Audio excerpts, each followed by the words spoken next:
Il aurait révélé aux médias la future collaboration du pays avec le chinois Huawei pour le déploiement de la 5G. Et cela alors que la firme chinoise est soupçonnée d'espionnage au profit de Pékin. De leur côté, d'autres pays européens s'apprêtent aussi à faire appel à Huawei pour le déploiement de la 5G, car l'entreprise est actuellement leader dans ce domaine. Je vous propose de suivre les précisions avec Anan Saïdani. La pression sur Huawei s'accentue.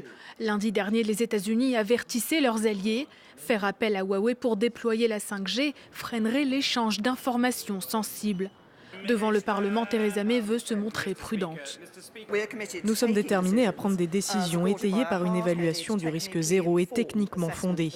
Nous discutons très étroitement des problèmes de sécurité avec nos alliés. Les autorités américaines accusent Pékin de se servir de la firme de télécommunications à des fins d'espionnage là où elle opère. Alors faut-il se méfier de Huawei?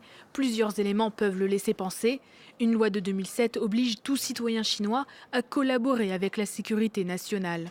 Selon la CIA, l'armée chinoise financerait l'entreprise. Dernier élément en date, Vodafone, l'opérateur britannique, a découvert des portes dérobées au sein de son réseau fixe entre 2009 et 2011. Huawei a admis les failles avant d'y remédier.